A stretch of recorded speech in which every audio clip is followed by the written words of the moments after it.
Aujourd'hui, c'est la journée de lutte contre le sida. Toute la journée, les associations se mobilisent et nous allons retrouver en direct de la Grand Place de Lille nos reporters Émilie Plantard et Alexandra Gossin. Elle se retrouve dans la Grande Roue car elle va se décorer d'une guirlande de ruban rouge.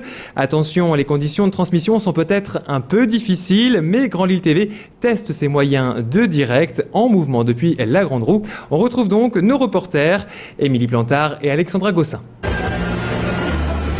Eh bien, vous le voyez, Mehdi, il ne faut pas avoir le vertige ce soir, car pour cette journée bien spéciale, eh bien, la Grande Roue s'est mise aux couleurs du ruban rouge de l'action contre le sida. J'ai à mes côtés Sylvie Vanderschild, qui est coordinatrice du CRIPS, le Centre Régional Information Sida.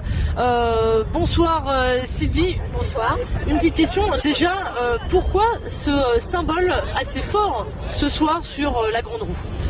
La Grande Roue, c'est en soi déjà un symbole fort au moment des fêtes de Noël à Lille. Et puis le partenariat avec la Grande Roue, c'est fait de façon toute naturelle. Et c'est vrai que c'est hautement symbolique parce qu'on s'élève dans les airs tout simplement.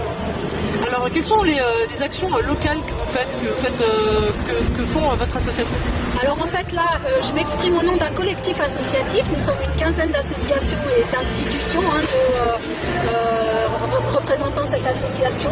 Et si je puis me permettre, je vais les nommer vite fait au niveau des institutions, la région Nord-Pas-de-Calais, le département Nord-Pas-de-Calais, la ville de Lille et le GRSP. Donc voilà, donc nous sommes là sur cette action 1er décembre et nous avons organisé des actions sur tout le territoire régional. Donc celle-ci, c'est un peu l'événement phare, mais il y en a d'autres. Il y a eu une chaîne de solidarité ce matin à Ronchin, un rallye prévention à Dunkerque, un atelier si j'étais séropositif à Valenciennes.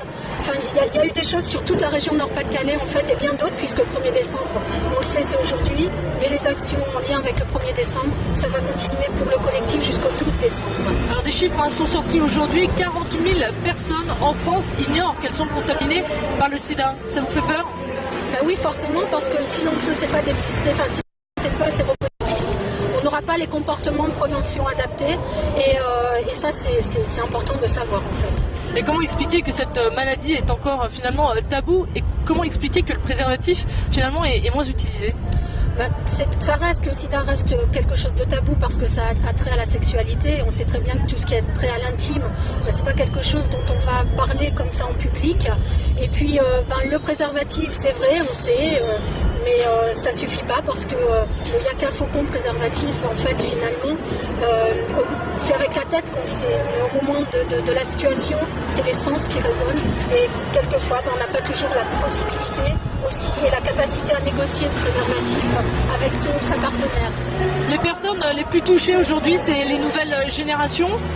Pas forcément. En région Nord-Pas-de-Calais, par exemple, on est sur les découvertes de séropositivité en 2008 à une moyenne d'âge qui est entre 30 et 39 ans. Alors c'est une moyenne, mais ça concerne tout le monde.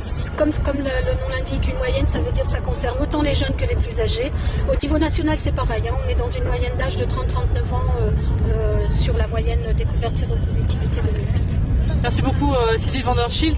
On rappelle, il faut quand même continuer à s'aimer, mais surtout continuer à se protéger. Et sur ce, je vous laisse sur ces magnifiques images, Mehdi.